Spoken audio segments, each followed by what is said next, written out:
There's a reason they call it fear porn and not fear news. News, ideally, is designed to invoke thought and then reflection, whereas different types of porn are simply designed to invoke a feeling.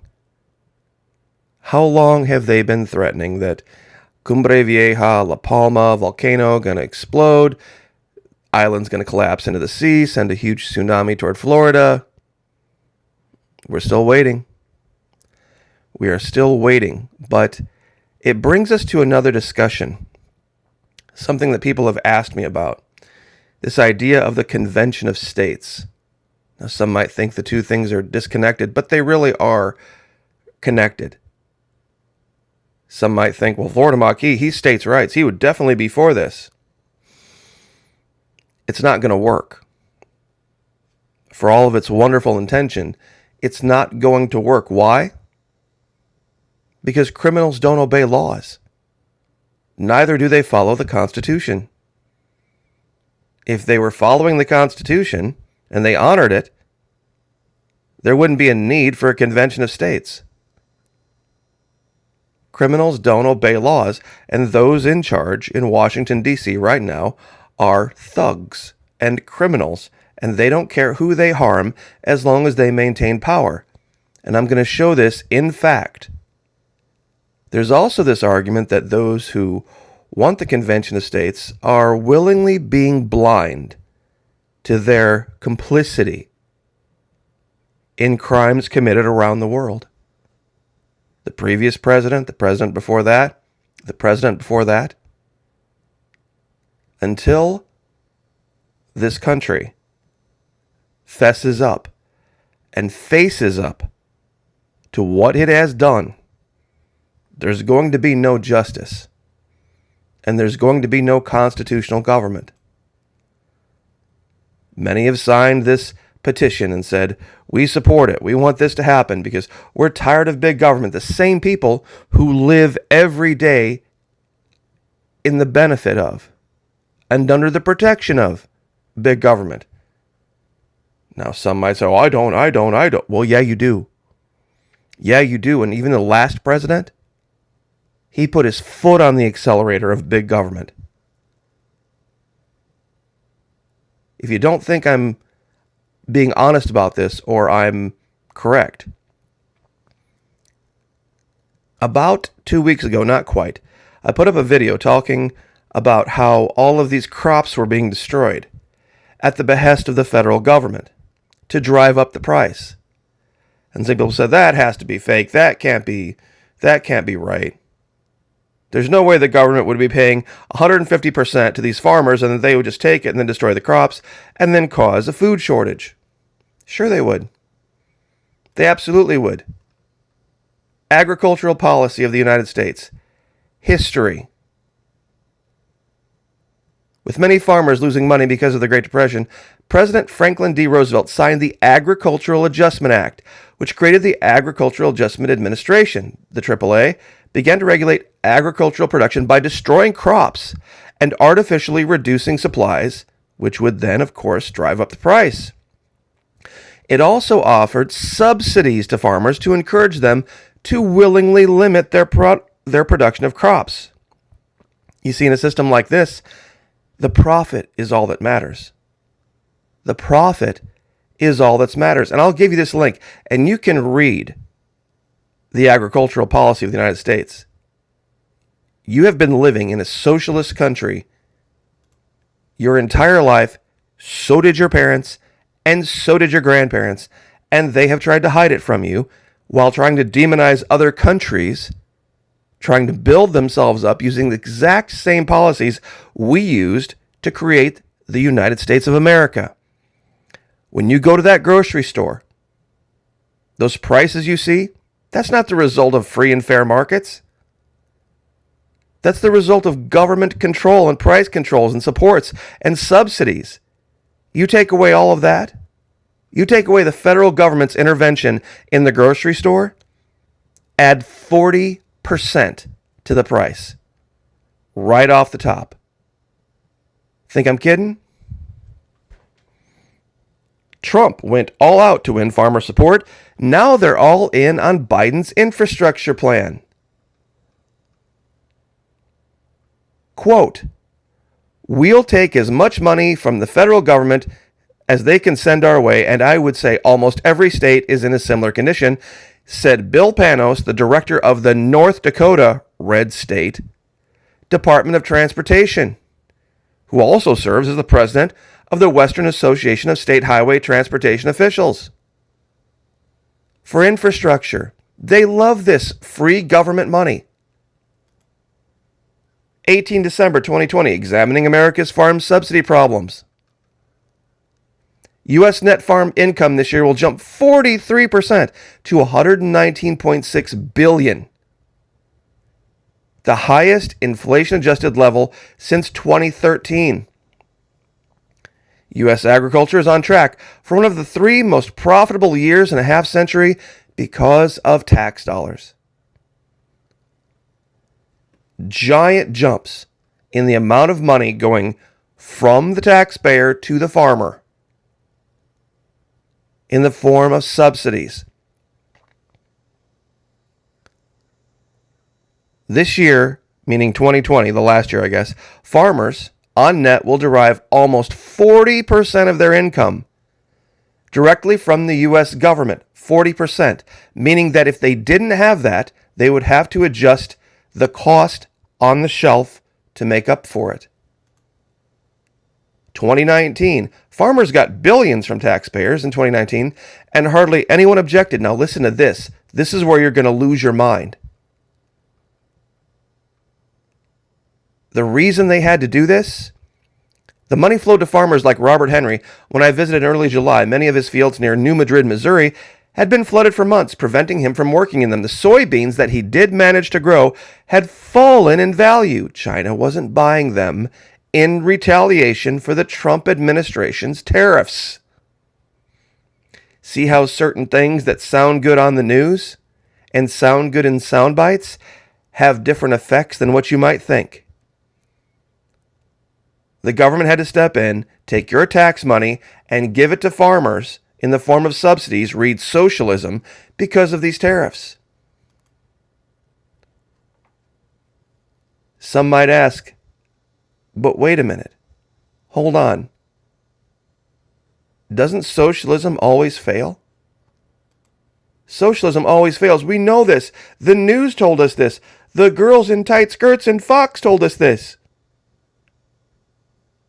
Remember Venezuela? Yes, we do. We do remember Venezuela. We remember when Big Oil, when they were kicked out of Venezuela in 2009, decided to take their money and lobby people in Washington, D.C. to levy sanctions against Venezuela that prohibited our allies in Europe and around the world from selling food to Venezuela. They called it doing business, but really it was selling food,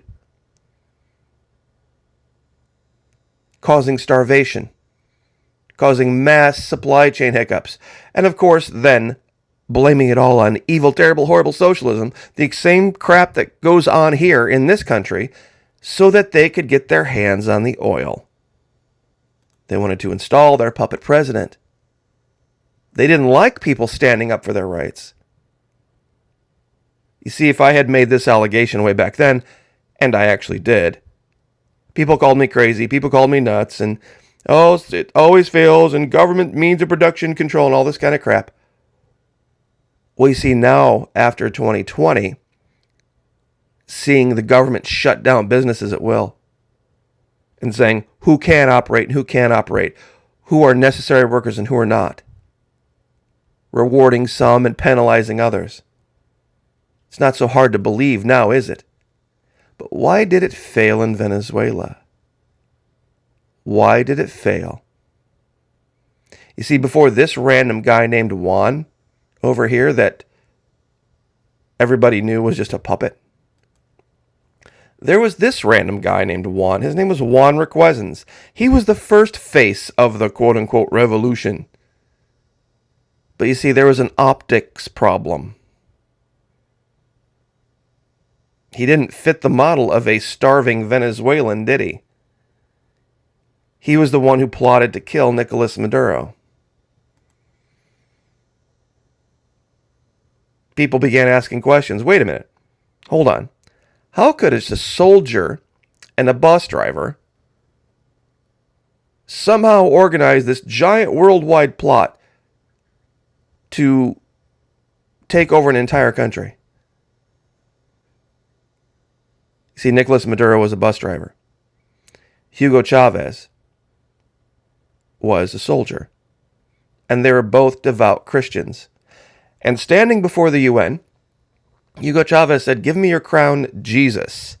Give me your cross, your thorns, so that I may bleed, but give me life.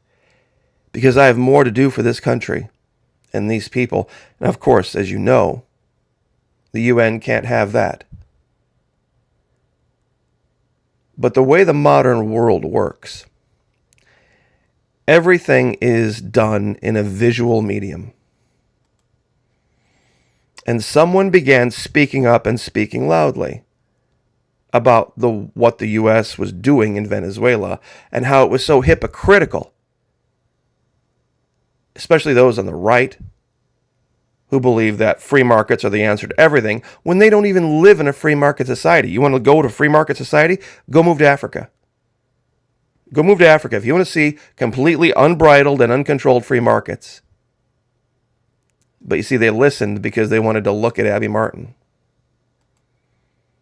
She did an amazing interview with a guy named Immortal Technique who talked in detail about what was going on in South America. Of course, only RT covered it.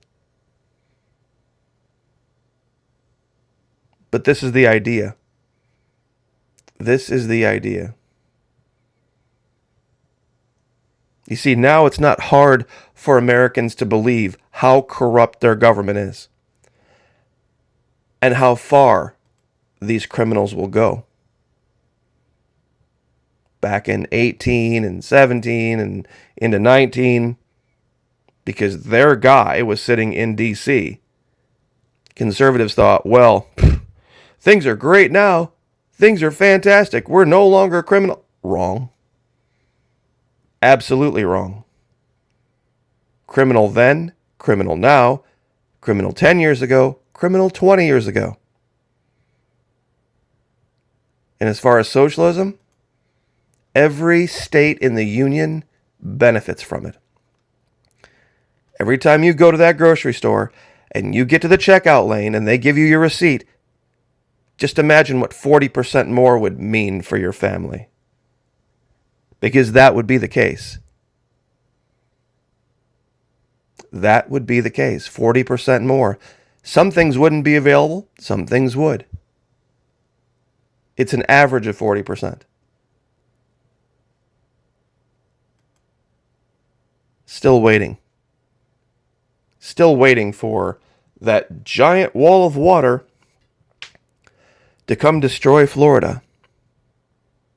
A place where we can grow our own food year-round. Think about that the next time you decide to decry socialism. Because in the middle of winter,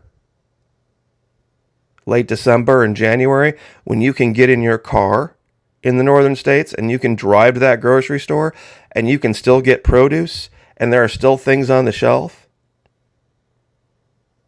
you better thank DC socialism. And until you can somehow reconcile yourself to that and put forth some solution to it, this is not going to work. This is not going to work because even those wanting the Convention of States and really knowing in their heart of hearts how horribly corrupt DC is on the ground, operationally in their lives, they don't know how to get around that. They don't know how to rectify the two things. Farmers are heroes. Nurses are heroes. Frontline workers are heroes. And yet they're all beneficiaries, They all benefit from big government socialism, and DC knows it. And they can turn the screws anytime they want to. That's the problem. Criminals don't obey laws, neither do they honor constitutions. Until this country, as a group, is ready to stand up and confess its sins, so to speak, and acknowledge what's been done and make restitution for it, we will live under these criminals. I'll leave it there. God bless, like, share, subscribe, and we will see you guys next time.